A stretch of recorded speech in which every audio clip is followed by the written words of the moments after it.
अस्सलाम वालेकुम व्यूअर्स, उम्मीद करता हूँ आप खैरियत से होंगे। आज हम बात करेंगे सेल्स टैक्स के बेस्ट जजमेंट असेसमेंट पे।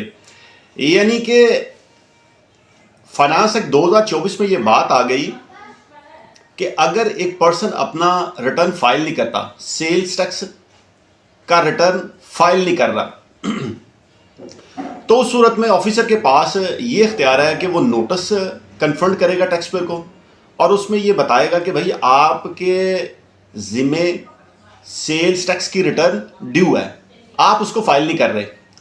अगर वो रिटर्न फाइल नहीं करता तो उसके पास ये पूरा इख्तियार है ऑफिसर के पास कि वो बेस्ट जजमेंट असेसमेंट कर सके। इसी तरह से इनकम टैक्स में सेक्शन 121 में भी ऑफिसर के पास पूरा इख्तियार है कि वो अपनी बेस्ट जजमेंट असेसमेंट कर सके। लिहाजा इन्होंने फाइनेंस एक्ट 2024 में ये बात कर दी सेल्स टैक्स में कि रजिस्टर्ड पर्सन अगर अपना रिटर्न फाइल नहीं कर रहा तो ऑफिसर के पास ये इख्तियार आ जाएगा कि वो अपनी बेस्ट जजमेंट असेसमेंट कर सके। और दूसरे नंबर पे अगर ऑफिसर रजिस्टर्ड पर्सन को ये कॉल फॉर करता है कि भाई आप अपना रिकॉर्ड, अपने डॉक्यूमेंट्स जमा करवाएं, अपनी इनवॉइसेस जमा करवाएं, अपना बिजली का बिल जमा करवाएं, या टोटल रिकॉर्ड जो हमने लास्ट वीडियो में बात की कि अपना रिकॉर्ड जमा करवा दे, तो उस सूरत में अगर 25 का ऑडिट चल रहा है, ऑडिट की सूरत में अगर अपना रिकॉर्ड वो जमा नहीं करवा रहे या 30A की प्रोसीडिंग स्टार्ट हुई है उसके अगेंस्ट, तो अपने डॉक्यूमेंट्स जमा नहीं करवा रहा, तो उस सूरत में भी ऑफिसर के पास इख्तियार है कि वो उस पर असेसमेंट कर सके, ऑर्डर पास कर सके, उस पर पेनल्टी लगा सके और डिफॉल्ट से चार्ज लगा सके।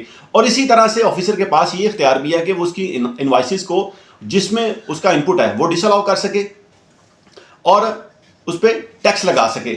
और इसी तरह से अगर ये बेस्ट जजमेंट असेसमेंट का ऑर्डर पास हो जाता है तो tax payer with in 60 days, order pass होने के विद इन 60 डेज वो रिटर्न फाइल कर लेता है और ड्यू टैक्स और पेनल्टी और असेसमेंट जो बनता हुआ वो जमा करवा देता है। तो इस तरह से उसका किया हुआ ऑफिसर का वो नोटिस और जो ऑर्डर असेसमेंट का किया होगा वो shall be of no legal effect, यानी वो खत्म हो जाएगा।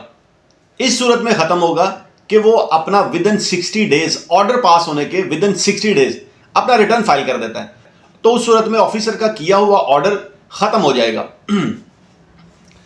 और इसी तरह से अगर एक टैक्स पेयर के जिम्मे रिटर्न फाइल करना बनती है और वो रिटर्न फाइल नहीं करता, यानी कि वो लायबल है, रजिस्टर्ड पर्सन लायबल है और अपनी रिटर्न फाइल नहीं करता, अब बोर्ड के पास ये इख्तियार है कि वो उसकी रजिस्टर्ड पर्सन की मिनिमम टैक्स लायबिलिटी को डिटरमिन करेगा।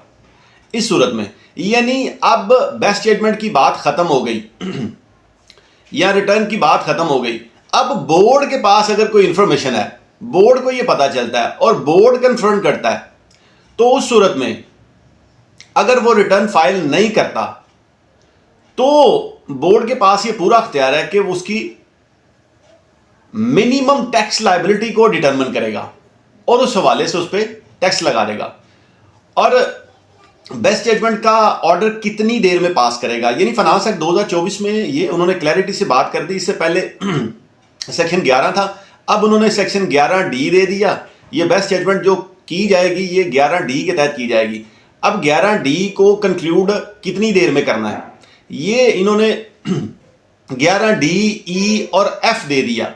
F के बाद सारी की सारी जो असेसमेंट होगी, जो उसका लिमिटेशन बताई गई है, जो पीरियड बताया गया है कि भाई कितनी देर में करना है, वो 11G में बताया गया है। यानी जब नोटिस आएगा, नोटिस आने के 120 डेज में उसने ये ऑर्डर करना है। यानी कि जो रेलिवेंट टैक्स पीरियड होगा, जो रेलिवेंट डेट होगी, रेलिवेंट डेट के विद इन 5 ईयर में ये काम किया जाएगा और 5 ईयर जब नोटिस डाल दिया जाएगा तो नोटिस आने के 120 डेज में ऑफिसर ये ऑर्डर पास करेगा और ये 120 डेज एक्सटेंड हो सकते हैं, मैक्सिमम 90 डेज मजीद इसमें एक्सटेंशन की जा सकती है ऑफिसर की तरफ से।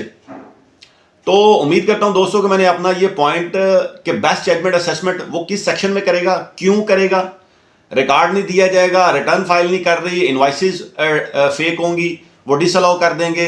इसी तरह से अगर वो रिटर्न फाइल कर देगा तो विद इन 60 डेज अपना टैक्स जमा करवा देगा, तो ये ऑर्डर भी खत्म हो जाएगा। इसके बाद इसकी जो लिमिटेशन प्रिस्क्राइब की गई है वो भी मैंने आपसे शेयर कर दी है। तो अल्लाह करीम मौला हुसैन के सदके आपके लिए और मेरे लिए आसानियाँ पैदा करे। जज़ाकल्लाह।